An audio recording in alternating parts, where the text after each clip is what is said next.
joined now with Matt Mickiewicz, who's the CEO and co-founder of Hired. Thank you so much for joining us, Matt. Thanks for having me. Tell us why traditional recruitment practices don't work anymore. Traditional recruitment is broken on three different levels. The first generation of recruitment was all about posting job ads on Monster, Dice, Indeed.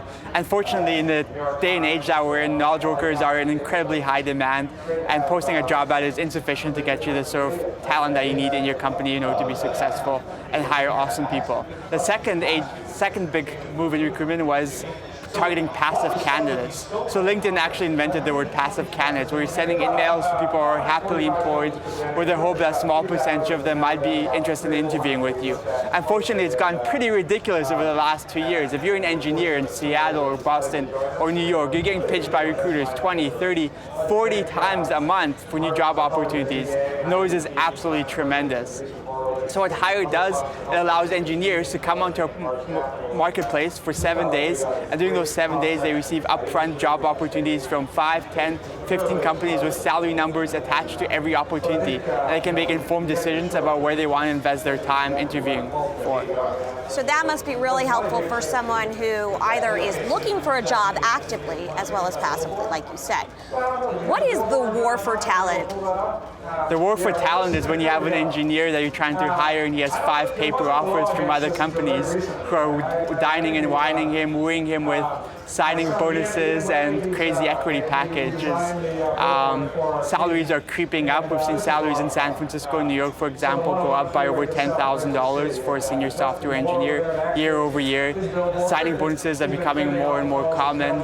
And as I mentioned earlier, it's now very often that you see an engineer who has 5, 6 different paper offers in hand, and they're trying to compete against all these other firms who are trying to hire them. It seems that everyone has a shorter attention span when it comes to their jobs. They might stay for a maximum 2 years at one company. How can companies retain the talent they hire? I think retention is actually a key piece that many people don't think about until it's too late. Everybody assumes that their employees love them and are happy and are actively engaged in their job, and they only find out that's not the case when they start getting 2, 3, 4 resignations in a row. I think it's really important for founders to be thinking about hiring HR managers or directors of HR really early on in the company life cycle. If you have 40, 50, or 60 people on your team and you don't have anybody thinking about HR as a function, it's already too late. You need to get on top of that right away. To be very proactive about promoting people and increasing their salaries to be in line with market rates.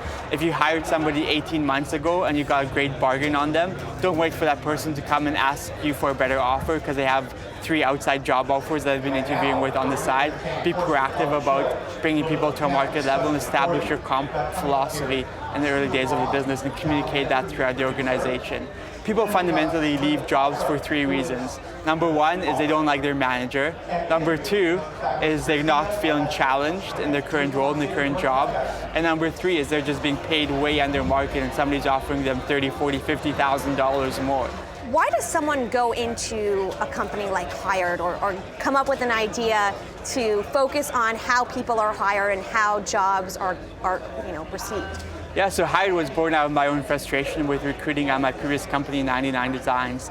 99 Designs was growing very fast. We were posting job ads, not getting any responses. We were sending a ton of emails on LinkedIn. Very few people were responding, interested in being interviewed. So we turned to the last resort, which was recruiting agencies. At one point, we were working with 30 different agencies. It was a miserable, horrible experience. They were very inconsistent.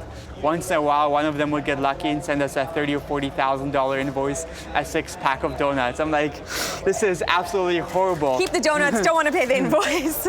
Most of the people that we were working with weren't the brightest bulbs in the room, so to speak. Oftentimes they were making $250,000 a year. I disliked them, the engineers disliked them, and it was a huge market, which spelled opportunity. I actually went on AngelList and I looked through 450 different recruiting startups, hoping that anything would be better than the agencies I was using. But unfortunately, everybody was playing around the edges of the problem. They were developing software to track applicants, do code testing, interviews, personality and behavioral assessments. Nobody was fundamentally saying, I'm only going to get paid when I help you find an awesome person that shows up at your office every day. That's where really the idea for Hired was born. You recently expanded to LA and you're opening up in new markets every few weeks. Where is Hired headed?